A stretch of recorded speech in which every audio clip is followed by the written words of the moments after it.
Hey, it's movie time with Bat Jack JW, and you're on the Combat 86 radio show. Okay, so you know what? You know who you are. We're talking about this from my latest video on Bat Jack JW, movies and guns. And what are we watching? Lethal Weapon.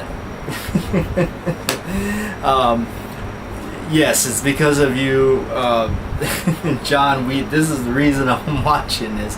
We got to talking about this over and over on messages and whatnot on YouTube there. And I bought this on Blu-ray. This is the entire collection on Blu-ray. And this is one of the very first Blu-rays I actually bought. This was I really was not too keen on Blu-ray, but this is one of the first ones I bought along with the Dirty Harry series. But anyway, this actually is an interesting, I don't know if this is this may be Canadian, I'm not sure, but it actually has a very strange markings on the box and everything, and I've never seen this for sale in Walmart or any of our stores down here. So I haven't actually looked it up on Amazon lately. Maybe I should. Let me check it out.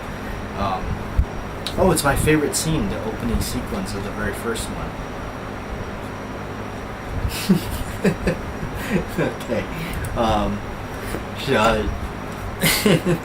Okay, let's check it out. I'm actually this is my bed and everything, so I got my computer right here that you can't see. Let's look it up. I have not looked this up for a while. I know that now they do have it out on Blu-ray. It just it's a little bit different. Let's see.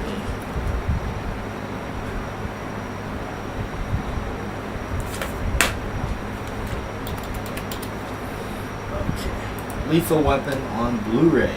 Okay, look at that. Okay, so interesting is this actual one is still available. It's $23.26 currently right now. So, and then they also have the other. It's another edition of it. It's all 4 films and it's a lot cheaper. It's $14.99 and it's in stock. That's probably the best deal. It looks like so. I'm not sure like what this one was all about, like, because when I bought this other one was not there. This was the only existing one. And let me see here. I don't know.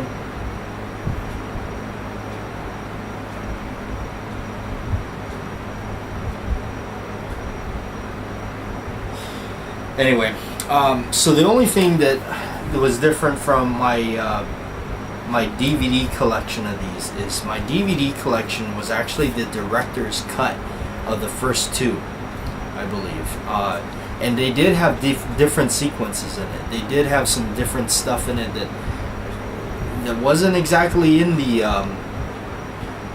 original cut. There's a scene where Martin Riggs, Mel Gibson's character, drawing a blank, sorry. He goes in and he goes to a school or something, and there's a shooter, and he actually just walks straight up he just walks straight up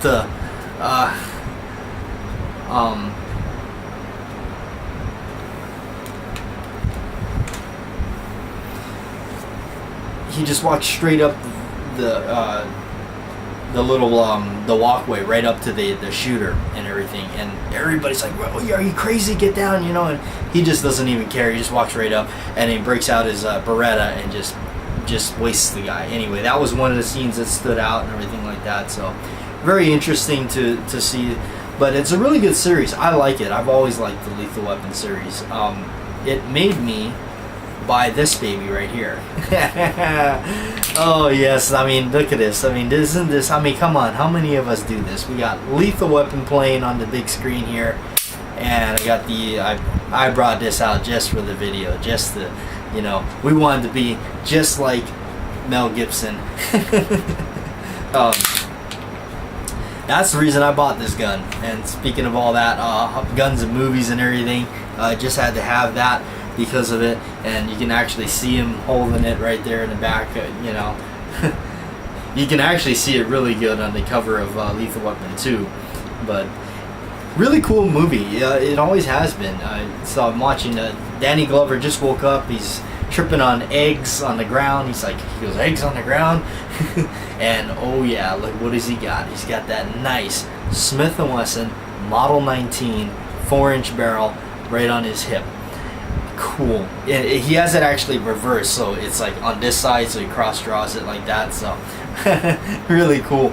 You know, and another subscriber actually brought it up, and he said, you know, how come this movie didn't I guess lead to more people buying the Model 19?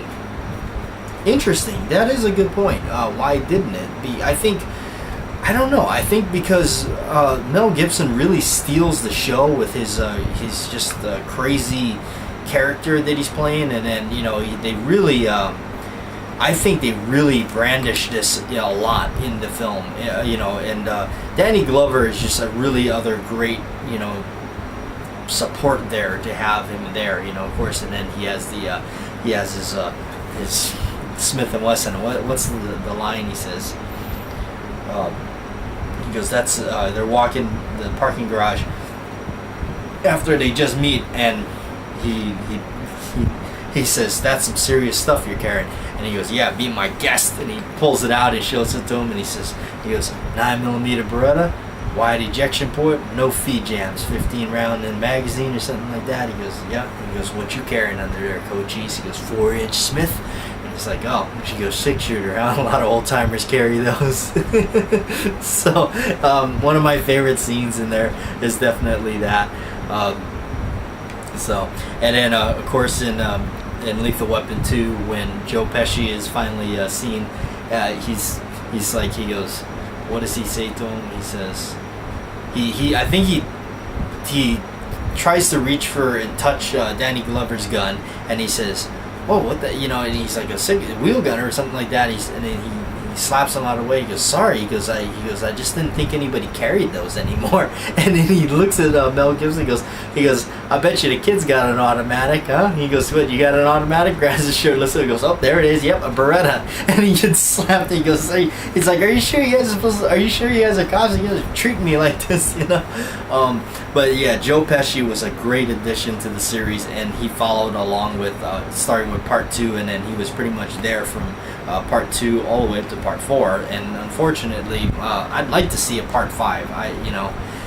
But anyway, but here's a little thing for you folks. I'll bet a lot of you didn't know this, but maybe some of you did. Okay, Joe Pesci is actually in all 4 films.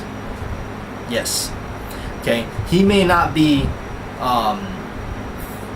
I guess in the actual picture of part 1, but get this, okay? When part 1, Lethal Weapon, opens up in the opening sequence, the song playing, Jingle Bell Rock, is sung by Joe Pesci. Yeah. Yes, that's him singing that.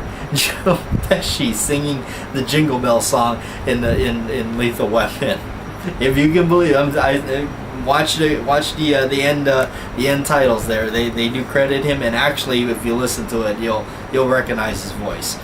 Mel Gibson's now buying some drugs from these drug dealers, and this is one of my favorite scenes. He goes, how much? And the guy says 100. He goes, oh, okay. He goes, 20, 30. He goes, here's 5. He goes, no, forget it, 100,000. He's like, 100,000. You know. So anyway, really cool. It does look great on Blu-ray. I wasn't much of a fan of Blu-ray because they always costed too much, but the more I watch them and the more I realize it makes it fun to go back and buy some of these older titles on Blu-ray and rewatch it, because the quality is amazing, especially for me, coming from watching a lot of these and owning them all on VHS. Some of the people don't even know what VHS is. You know, I'm not that old, but I was there when I was buying a lot of VHS, and I was one of the guys going, I don't want to go to DVD, you know. I remember when the store only had like a few titles of DVD, and they were like locked up in this little case and everything, and you're like, oh, you know, oh, if you want to get one, yeah, we have to open the case, and they were like, $40 or something like that for one. I don't know, but anyway, really cool. It's worth it, especially some of the ones like the older titles and stuff like John Wayne and everything like that guy I was buying up. So yes, Riggs, you crazy SOB. And I swear one of them, I can't remember, I think it's part 2. I always laugh because it sounds like, to me, Danny Glover says, Riggs, you extra crazy SOB. You extra crazy.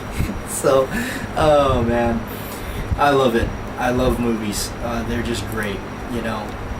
It's really, it's entertainment, you know. It's entertainment. So, really cool. Although, you know, unfortunately, Richard Donner is a anti-gunner, but, you know, it's entertainment, you know, so I'll deal with it. Anyway, thanks for joining me on movie night. I'm Bad Jack JW. I'm watching Lethal Weapon. We got one in the bush, one in the red. They're chasing him around. I didn't want to add any sound or anything from the movie because probably copyright or something like that happens. Oh man, that's a nice Smith. Oh, what is that? That actually is probably an Astra Terminator. A snub-nosed 40. Yeah, that is. That's an Astra. See, that's the other thing about watching these movies. You become a gun guy. You start seeing all the guns and you start recognizing them. That's an Astra Terminator that he's got holding to Mel Gibson's head right here after the botched drug buy. And that was notably the gun of choice of George Clooney in From Dusk Till Dawn. So, cool.